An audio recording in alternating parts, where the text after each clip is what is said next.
If I asked anyone here if they wanted to be a hero, I'm sure they would say that they would.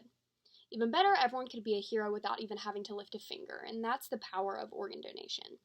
According to Donate Life America, every single individual has the potential to save 8 other lives. Still, registration rates are barely over one half of the population. The purpose of this speech is to explain why the United States government should adopt a soft presumed consent policy with regards to organ donation in order to increase the number of donors within our current system. So later I will further explain the meaning of presumed consent as well as the differences between hard and soft presumed consent, but for now I think it would be helpful to know that soft presumed consent refers to the fact that adult citizens are considered organ donors unless they specifically ask not to be, and physicians consult their families and loved ones afterwards to make sure that this is the ultimate executive decision that they would like to make.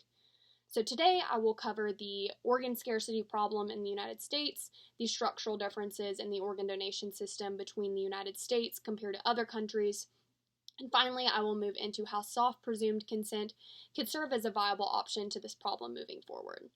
So before I get into these different systems, I do want to demonstrate how our current system is not matching our needs. So, organ transplants save lives daily, but they are a scarce resource. The importance of having an extensive list of organ donors cannot be overstated. The United States government information on organ donation and transplantation found that over the years, the number of people in need of an organ transplant are increasing at a rate much greater than the number of people who are registering to be organ donors.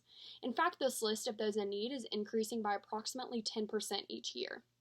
In addition, Donate Life America found that about 100 people are dying weekly on the wait list. One new person is added to the wait list every 10 minutes. And at this very moment, 112,000 people are waiting for a life-saving transplant. The general consensus in the United States is that organ donation is important. The United States Health Resources and Services Administration found that while 95% of the United States population supports organ donation, only about 58% were registered as organ donors, demonstrating a clear discrepancy. So now I will move into these different organ donation systems. Currently, the United States has an opt-in system in which we have an optional registration to be an organ donor.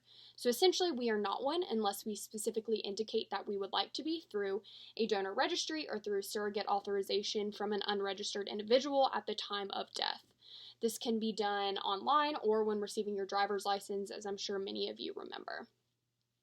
This is governed by state law through the Uniform Anatomical Gift Act, in which an organ is essentially considered a legal gift. In contrast, other countries have what is called a presumed consent or opt-out policy, in which the default setting is to be an organ donor. So you would specifically have to indicate that you would not like to be taken off of that organ donation registry list.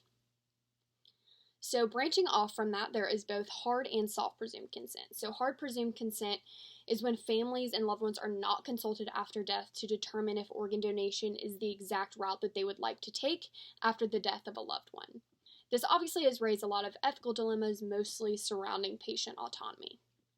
Soft presumed consent, as I mentioned earlier, is when the family is consulted after death.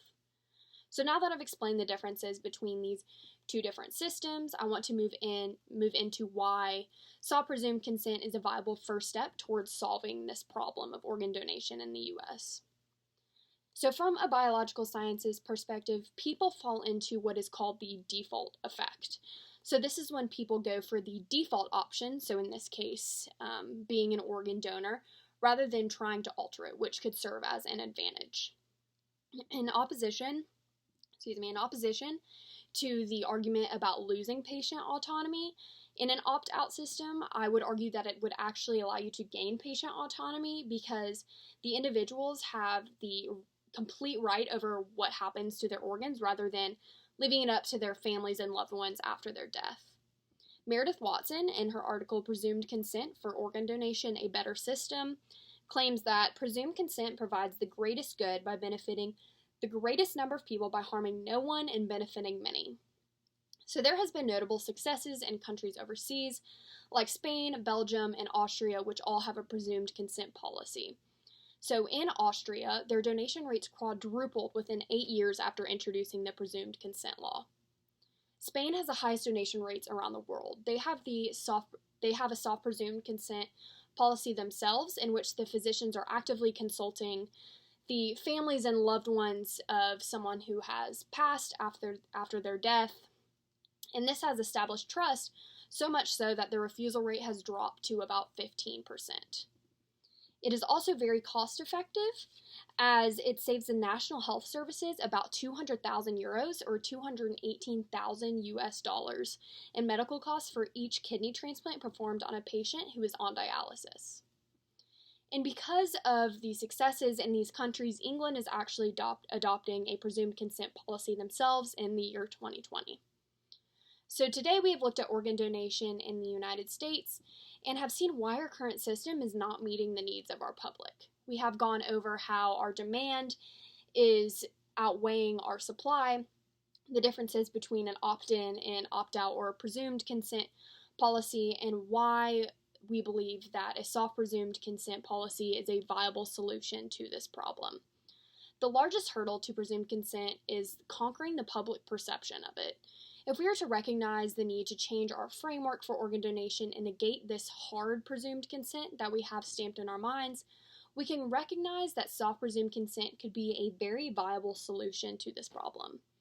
So I hope you can see how allowing our current system to go on as is not allowing for there to be any more organ transplants that there already are, and there are leaving hundreds of thousands of people dying each year. So thank you.